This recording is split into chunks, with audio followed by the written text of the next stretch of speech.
Okay, thank you. Welcome to the Seabrook School Board meeting. I will get us started with the compliance statement.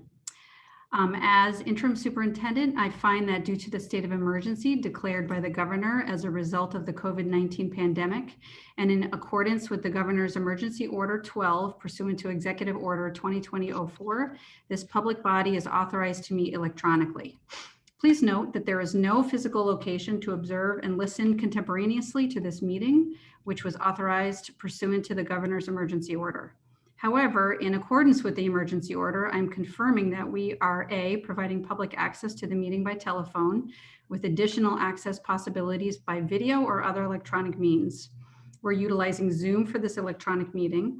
All members of the Seabrook School Board have the ability to communicate contemporaneously during this meeting through this platform, and the public has access to contemporaneously listen and, if necessary, participate in this meeting through dialing the following phone number: 646-876-9923 and webinar ID 921-8150-4829, or by clicking on the website address listed on the agenda. B, providing public notice of the necessary information for accessing the meeting. We previously gave notice to the public of the necessary information for accessing the meeting, including how to access the meeting using Zoom or telephonically. Instructions have also been provided on the website of the SAU 21 office at www.sau21.org. C, providing a mechanism for the public to alert the public body during the meeting if there are problems with access. If anybody has a problem, please call 603-926-8992, extension 114, or email at dtuite@sau21.org. D, adjourning the meeting if the public is unable to access the meeting. In the event the public is unable to access the meeting will be adjourned and rescheduled. Please note that all votes that are taken during this meeting shall be done by roll call vote. Let's start the meeting by taking a roll call attendance. When each member states their presence, please also state whether there's anyone in the room with you during this meeting, which is required under the right to know law. We will now take roll call. Forrest Carter. Yes, and I'm alone. Jennifer Hubbard. Here with family. Kelly Huber. With family. And Christina Kaiser. Here with family. Roll call taken. Okay, so we're keeping an eye out for our chair, right? In attendees, okay. So Forrest, I think we should turn it over to you at this point to open the public hearing for an acceptance of a gift. All right, so with Jessica not here, I will be taking a lead on the chairman duties, and why don't we open up the public hearing on the acceptance of the gift? Thank you, Caroline.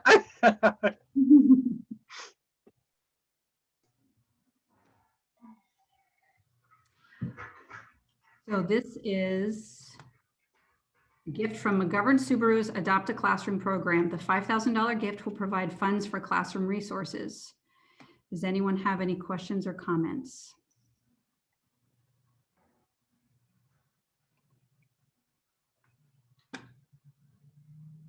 Okay. All right, if there are no questions or comments, we will move on to public comment on agenda items. Thank you, and welcome our chairpersons with us. Yay!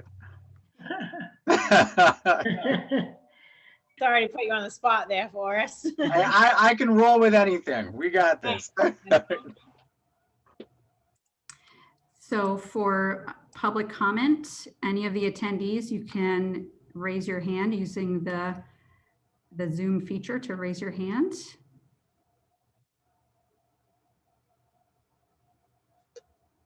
I see no public comments.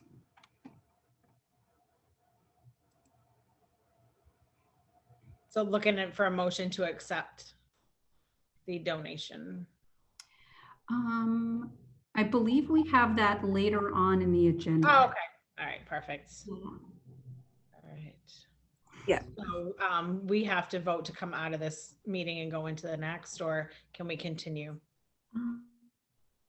There's no vote. I think you probably just make the comment. I don't know how that works exactly. you can just choose to close the public hearing and move on.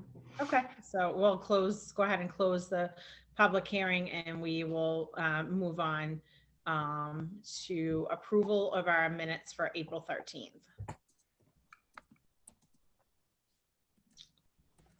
I'll make a motion to approve the minutes on April 13th.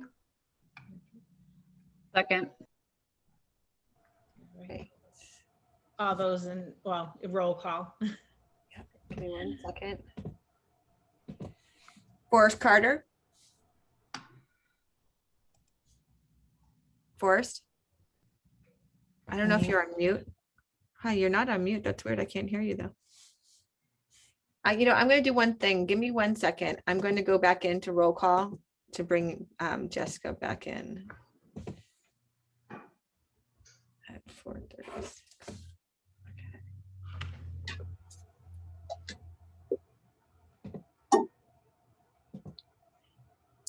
I don't know why it won't let me bring her in.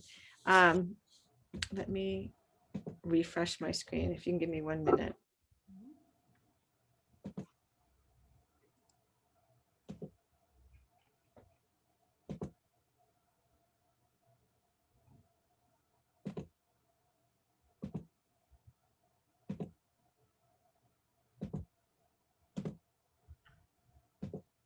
I don't know why. All right, Forrest Carter, I'm going to just do it again. All right, so I don't hear you, but I can see that you're saying yes. Jennifer Hubbard, Yes. thank you. Kelly Huber, Yes. Christina Kaiser, Yes. and Jessica Brown. Yes. Thank you. Vote taken. All right. We'll go ahead and move on to the Cliff presentation. So we have Lauren DeConstant and 2 guests with her tonight to present that, Jennifer Thomas and Michael Gautreaux, if we could, perfect, bring them in. They're coming in. And Dave, are you giving Lauren? Yeah, I ability think to the host share? has to give Lauren the co-host rights. Deb, can you do that? Yep. Yeah, all panelists can share now. Okay, okay. So it's all, you don't need to do that. Okay, Lauren, you're now a co-host. Oh, thank you. Hi, everybody. Thanks for having us. Jen and Michael, I see you're on here. That's great. I just want to welcome Jen Thomas is our Title I coordinator, literacy coordinator for the elementary school, and Michael is the elementary librarian. I'm sure you know both. They're going to present the work that they've done with the Cliff Grant this year. Started up last year and then miraculously pulled it off this year with a COVID year, and they still managed to engage the entire grant and provide our students with so much related to it. So I'm going to let them talk about it, but I'm going to have to get the I'm going to have to share my screen. So am I able to do that? You should be good, Lauren. Be down at the Okay. bottom. Okay. Okay. Yep. Thank you.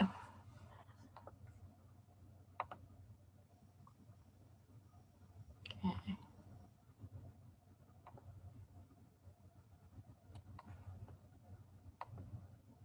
Whoops. Nope. All right. Can everybody see that? And everybody can hear? Okay. Jen, you want to start us off? Sure thing. Hi. Please excuse the nervous voice. For some reason, I only get nervous speaking to adults, not children. So thank you for this opportunity. In January of 2020, I learned of the Cliff Grant opportunity through school email.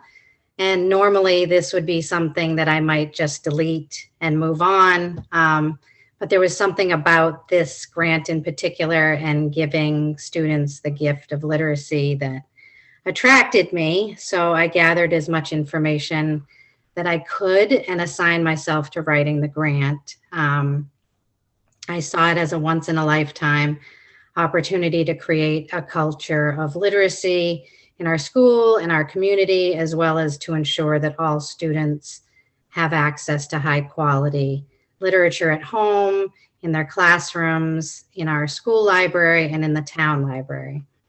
So several weeks later, we found out that we were finalists for the grant and we needed to form a committee. We needed a representative from each grade level, as well as the school principal and librarian. So our committee members were myself, Stephanie Lafreniere, the principal, Tammy Thompson, second grade teacher, Taylor Labonte, second grade teacher, Phil Lister, third grade teacher, Heather Lister, fourth grade teacher, Michael Gautreau, librarian, and Janae Hallowell, reading specialist. Needless to say, we were awarded this grant and our committee came up with amazing ways to create this culture of literacy in our school, in our community, even in the age of COVID. So I think Michael's going to speak more to the specifics, but the team has done an amazing job. Thanks, Jen. Michael? Thank you. So we have benefited greatly from this incredible generosity of this grant throughout the course of this year. Its impact has been felt in many different ways. Our students have been given a variety of books to add to their personal collections at home. We will be distributing another set of them as we send them off for summer vacation, which is perfect timing to encourage enthusiasm for reading over the course of the summer. They're all wonderful, current, appealing titles that are available to us. Both the school and the public library have also been able to boost our collections and resources for our students. And we've been collaborating together, Jen Hartshorn and I, at the public library throughout the year. We were awarded 4 mini grants awarded to teachers to support literacy in a variety of creative and meaningful ways across our Seabrook Elementary community. Cliff has funded 3 virtual author visits, which are all happening this month, and the students are over the moon excited about the opportunity to meet real life authors and to see them in their element and share questions and things with them. We're also able to create a celebration of this whole entire experience through their generosity. So a special outdoor celebration is being planned for early June that will include more wonderful literacy opportunities and encourage our students to write, observe, and be creative over the summer.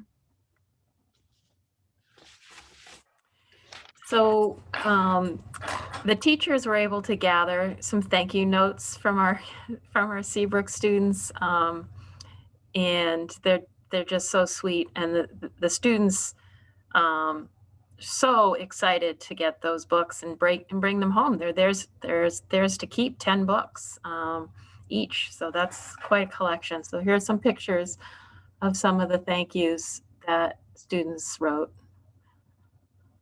10 books underlined in exclamation points. And just the smiles, a variety of genres, nonfiction, fiction, anything they were interested in. I read them to my mom and dad when I got home from work, and the excitement of the kids and their enthusiasm was just really fun.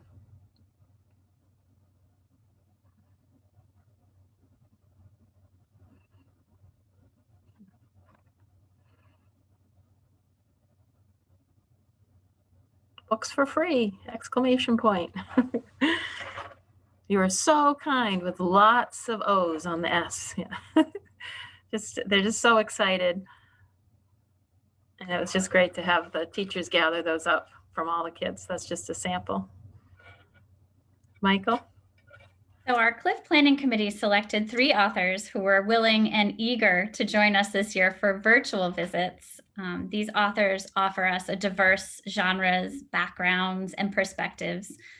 The virtual component actually allows our students to see the space in which these authors work. So while the downside of not having them there with us in person, sort of on the upside, we get to actually meet, which is our first author, Jason Chin, and see his studio where he is creating the illustrations and writing the books, which is very exciting. These are a shared experience where both students in person and in our RLA have an opportunity to immerse themselves in an author's work, ask questions, and make connections. We're kicking it off this Friday with a visit from author and illustrator Jason Chin, who will share his process for writing and generating ideas for nonfiction books on a variety of science and nature topics. The kids are feeling a tremendous connection with their passion for science and nature as well. Next Friday, 3rd and 4th graders will enjoy a visit from Rajni Edens, who is a poet. He engages his audiences with the spoken word. Through creative expression, he inspires students to create their own pieces and find a love for wordplay and literacy. So that's happening next week. And then finally, the following Friday, our last presenter will join our kindergarten through 2nd grade students. And this is Marty Kelly. He is a New Hampshire resident known for bringing a lot of humor to his fictional stories. And he enjoys teaching students how to be writers and engage in the writing process as well. But we're looking forward to all 3 of these visits, very different and all very amazing and exciting. The kids are buzzing about this. This is a lot of fun. Looking forward to it. The books are flying around the classrooms. Yeah. Everyone's reading them and sharing them. So it's really fun. We've been able to really immerse all students, and the RLA students have the digital versions, and the kids in person are, we're swapping between classrooms, all of the author's work. So it's exciting. I read one to a kindergarten group last week, and so I know firsthand their excitement. Hands were up and they were just out of their chairs that they could get a chance to meet the author. It's really exciting. We also, this is just an example of one of the mini grants. Cliff offered the opportunity to create your own literacy inspired resources or ideas. And these mini grants enable teachers to sort of think creatively and to design resources that can support our students for years to come. This slideshow shows an example of a literacy and art collaboration that Susan Haight and I have worked on this year. They're take-home kits that will become a part of our library collection this fall, and they're inspiring books paired with a wide variety of incredible art materials for students to borrow and imaginatively create while at home. And so those will be coming this fall. But there are lots of other really creative ideas that were shared. Sorry. So just again, thank you, Jen. I know I said this in the beginning, but we couldn't have done the grant if Jen hadn't taken the initiative to write the grant and then collect all the teachers and then all the time that it took to put this together. It's extensive. This is just a sampling that we got a chance to share with you tonight, but these are the kinds of things that are just above and beyond, and all the teachers do this for our students in Seabrook on a daily basis, and just couldn't be more proud of this grant and what it's bringing to our school. During this crazy year, we have such a fun thing to be looking forward to. So again, thank you, Jen, for initiating that, and then Michael for picking it up and facilitating it, and all the teachers that participated. Appreciate it. Does anybody have any questions? No, thank you. This is great.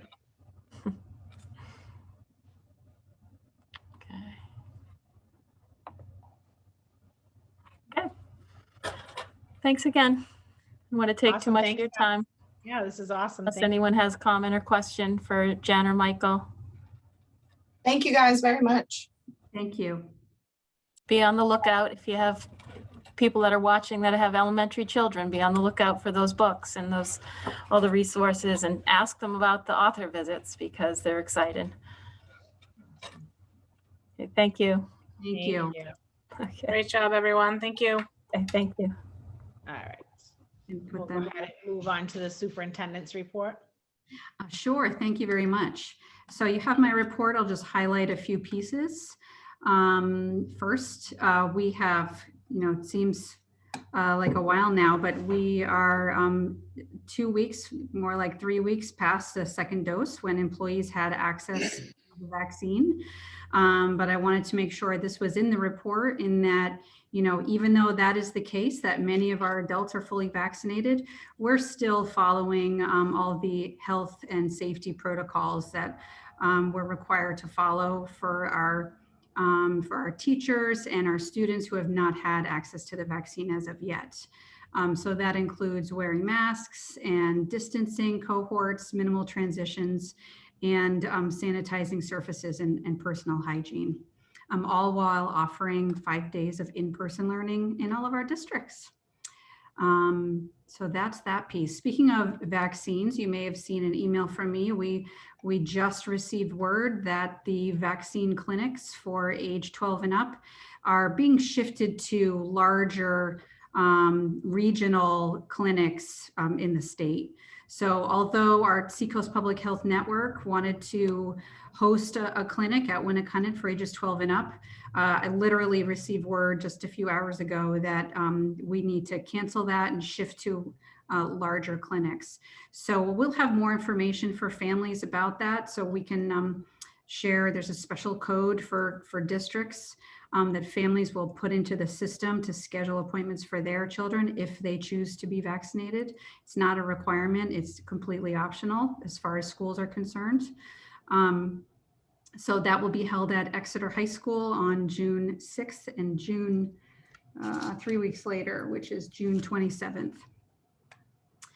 The second dose for ages 16 and up is still being held at Winnicott, however. And lastly, I just included some information about some professional development that's happening in our districts that's really exciting for our homeless liaisons. They are organizing the sessions, they're bringing in the guest speakers, and they're incredibly successful and well attended. So we had one in April that was a regional event. However, it was attended by homeless liaisons from all across the state. And they're about to hold another one on May 21st with a national renowned speaker about homelessness and how that's impacting our students during the pandemic, as well as time for networking and speaking with colleagues from around the state. So exciting things are still happening. Happy to take any questions. Thank you very much. Thank you. Anybody have any questions? No? Okay, we'll move ahead to the Assistant Superintendent report. Thank you. Written reports, obviously in your packet. It's a pretty brief report this month. First is obviously we've wrapped up the superintendent search as of early May. It was the 5th. We had the joint board meeting. So that's something that we're excited about and moving forward with. The second thing is statewide assessments. You're probably seeing some communications coming out from Seabrook around the New Hampshire SAS. Those will be given in math and ELA for grades 3 through 8. And then, of course, the science is benchmark grades. It's grades 5, 8, and 11. So you will be seeing information on that coming home. For you guys, a quick note that the assessments do have to be taken in person. So students who are enrolled in the RLA or otherwise virtually enrolled will have to come into the building to take the test. Otherwise, they will have to complete an opt-out form, which is available through Seabrook. Erin's done a great job of kind of coordinating the logistics with that. So that should be on your radar. Competency-based education presentations. Obviously, we had one last board meeting, which was wonderful, and we will continue working on those. I think it's really helpful to get a classroom perspective on some of the assessments and some of the competency-based work that our teachers and our students are doing. One thing to expect in the coming months is as we look at more competency reporting on PowerSchool and through the report cards, more, I'll call them technical presentations, but more just like parent screen. This is how to do X, Y, and Z. This is how to get information on how your student's performing, etc. So I'm working with the database administrator right now to put those together and looking forward to that. And then last, celebration, certification update. We've completed all of our required endorsements for next year, the 2021-2022 school year. So all of our teachers who need to be recertified have been. So we made it. And that's it. That's my report, unless you guys have questions. Thank you. Any questions? No? Okay, we'll go ahead and move on to the SES and SMS principal report. Great, thank you. I just want to take a minute to recognize that last week was Teacher and Staff Appreciation Week, and a big thank you to our teachers and staff for their hard work, but also a big thank you to PTO who worked hard to make it special for our staff. They did some nice things for them, and administration kicked in with a little bit of fun too. So we tried to make it something every day for the staff to have, and people were feeling pretty pumped. So that was great, and I can't say enough about just the hard work that PTO put in to try to recognize our staff. It was awesome. Not too much new and exciting going on, but we are just working hard to keep a lid on things as we get to the end of the school year and people start to count down the number of days left, but also trying to be creative this year about how we can celebrate the year, as some of our traditional celebrations aren't able to be the same. But examples, Mrs. Hamlet's working hard, the PE teacher at elementary school, to make some field day experiences for the kids. It won't be the same, all the kids won't be out there at once, but grade level at a time will have a field day experience, which is exciting. We are working on 8th grade graduation at Winnicott on the football field with a rain date. Letters have gone home to 8th grade families so they know what that will look like. And the team is also working on a day, a day where the 8th graders can go off site and have a fun day to celebrate leaving middle school. So more details will follow. We don't have all the details yet, but we know that we're trying hard to recognize their hard work and give them a nice send off.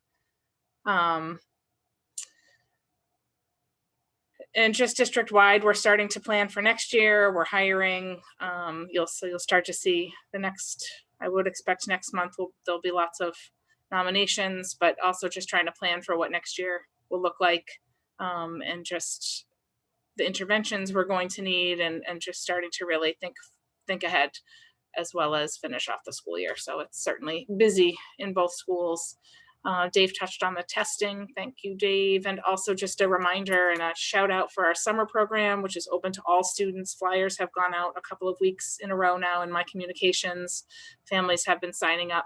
Not as many middle schoolers signing up yet. So we're working on kind of doing a little bit of recruiting and extra invites, but just it's open to anybody, and it's really going to focus on not just academics, but social emotional learning and some good activities and social time for the kids to keep the momentum going and give some kids some things that they may have missed, but also some fun and social interaction this summer. So we're excited about that. I know one of the donations is going to be a vote, but just a thank you to O'Brien's for their donation. Actually, I think both of them are votes because of the amounts. So I just put in there, thank you to O'Brien and McGovern Subaru. And then few dates left. Last day of school is June 15th, and that will be an early release day. I think we'll have a board meeting before that, but that's all I have. Perfect. Any questions for Erin on her report? All right, we'll go ahead and move along to finance, please. Yes, can I ask a quick question? Sure, go ahead. So Erin, do you think the school board will be invited and be allowed to go to the 8th grade graduation? I think ideally, yes. We just need to figure out spacing wise and number of chairs and tickets, but and I'm not sure. I'm kind of also trying to go with what Winnicott's doing. I don't know, Caroline, if you know what Winnicott's doing about that, but those are all the little details we haven't quite figured out. Oh, sorry. No, that's okay. I just want to say that's great news. Thank you, Erin. Sure. I'll keep you posted about Winnicott. They're figuring out their spacing. Yeah.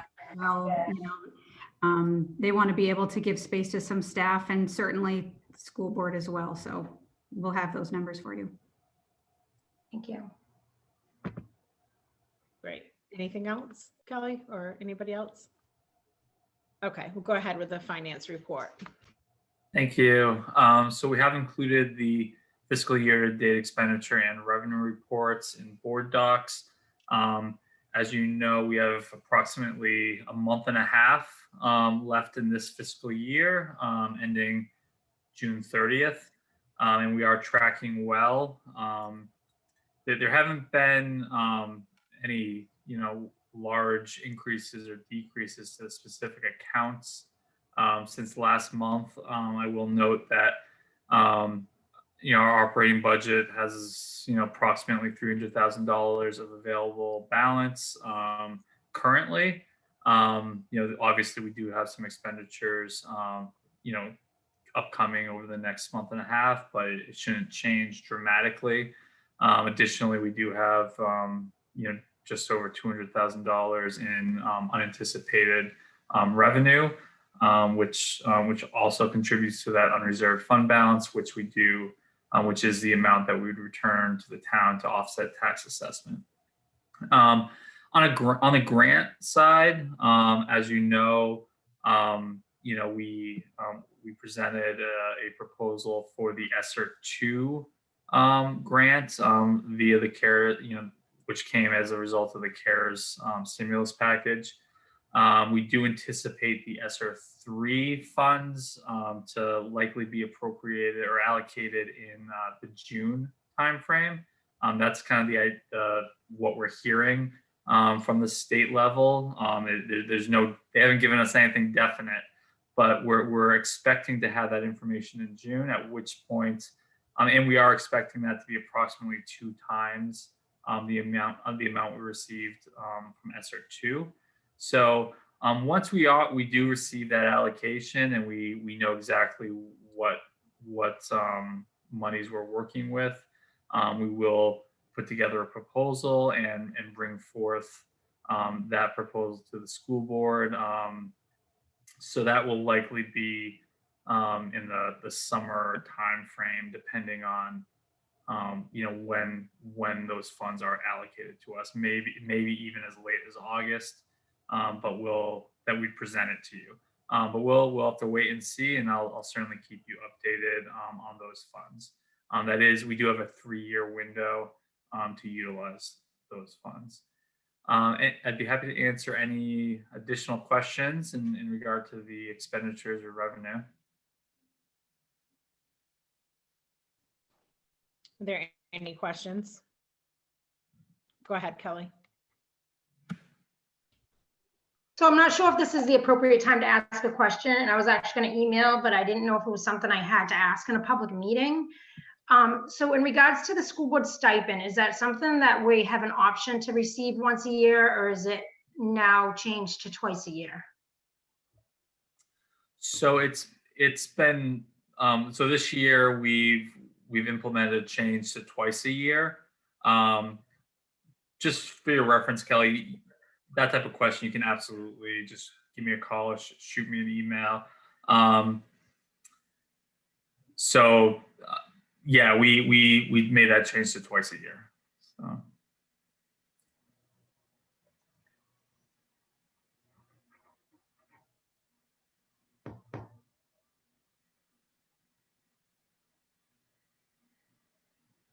Is there a reason for that, Matt?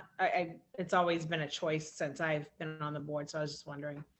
Yeah, we made that change because with 23 board members, everyone chose a different month, a different time. Also, we've had a number of board members that have not filled their year of service. So we've in which case we typically pay out at the beginning of the year, and then they only work a month, and that's lost revenue. So it's just a best practice. We'll do the same month for every board member, twice a year. So.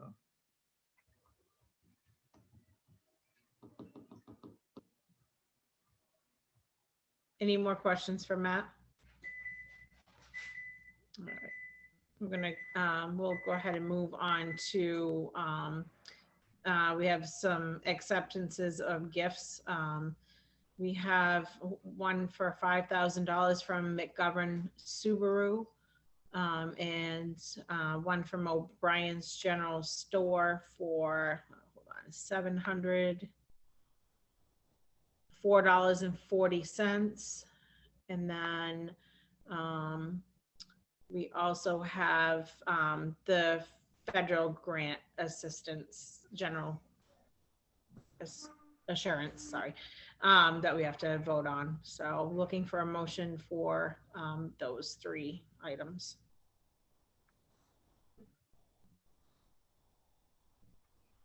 Make a motion to approve the grants. A second. They're actually, sorry to interrupt, they're actually 3 separate. Gifts, yeah, we have to do them separately.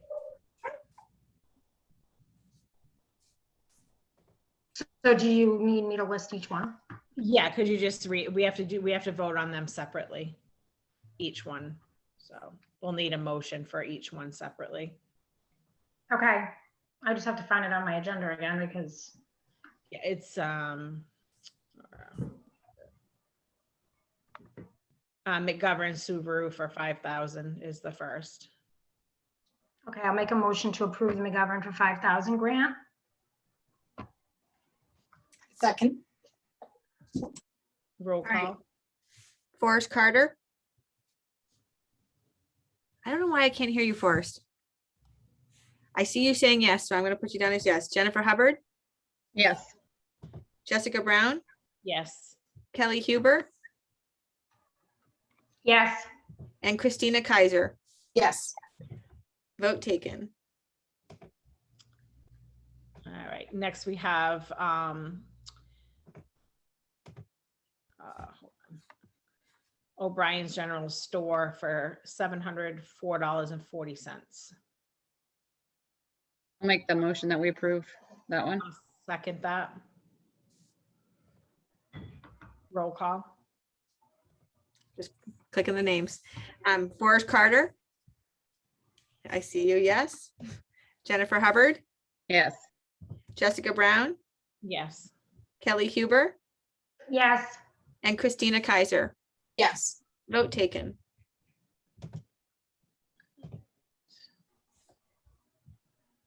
All right. So I will make a motion to accept the federal. I don't think there's a motion on this one. It says it's informational. Okay.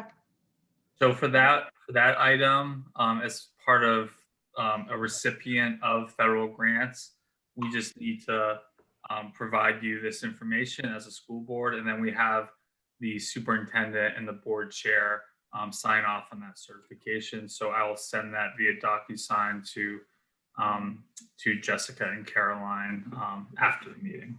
All right. Perfect. Thank you. All right. So then we can move along to policies first read. Thank you. So these are the policies that were reviewed by the Joint Board Policy Committee and approved to be moved on to our individual boards for a first read. This does not require a vote. This is for your review and for information. And they'll be moved to the Joint Board on May 25th for second read and adoption. All right. Perfect. Any questions on those from anybody? All right. So for personnel, I believe we're going into non-public, correct? That's correct. All right. So just looking for a motion to go into non-public. I'll make a motion to go into non-public. Second. Roll call.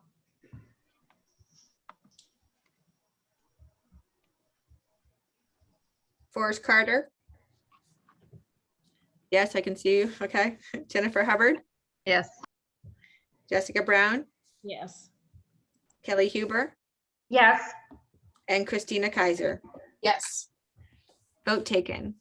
And I will stop the recording. Okay.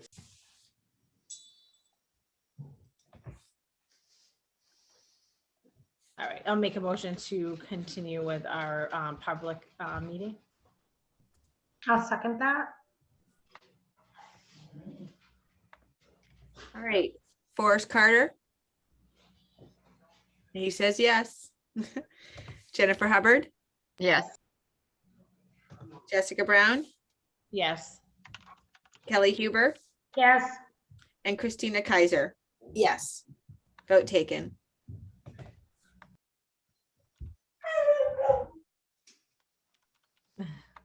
Okay, so let me see. We're looking for a motion for nomination for, let me see. We did add the motion there, if that's helpful. Excuse me. We did add the motion in there if that's helpful, because Okay, yeah, like I was just looking for it. I'll make the motion. I make a motion to accept the interim superintendent's recommendation of Janine Richards as a social worker for Seabrook School District for the 2021-22 school year. A second.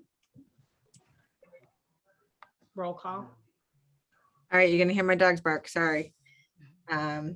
Forrest Carter. He says yes. Jennifer Hubbard. Yes. Jessica Brown, Yes. Kelly Huber, Yes. and Christina Kaiser. Yes. Vote taken.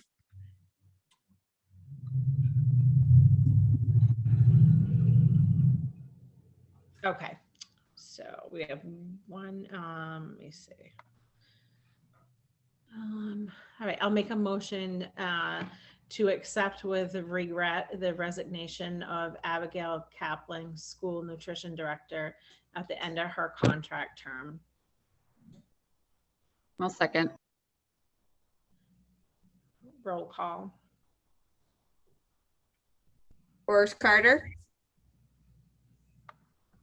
He says yes. Jennifer Hubbard, Yes. Jessica Brown, Yes. Kelly Huber, Yes, with regrets. and Christina Kaiser. Yes. Vote taken. In fact, I'd just like to wish her the best of luck in her future endeavor. And thank you for her services to our school. All right, so I think we have next meeting dates. SAU 21 Operations Committee, Thursday, May 13th at 5:30. SAU Joint Board, Tuesday, May 25th at 6 o'clock. And Seabrook School Board regular meeting, Tuesday, June 8th at 4:30. Is there anything else, or are we ready to adjourn?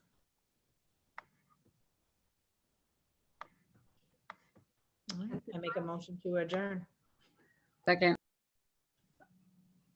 Roll call. Who did the second? Is that Jen? Thank you, Jen. Forrest Carter. Yes. Oh my gosh, I heard you. Did it. Thank you. Jennifer Hubbard, Yes. Jessica Brown, Yes. Kelly Huber, Yes. and Christina Kaiser. Yes. Vote taken. Have a great night, guys. You too. Bye, everybody.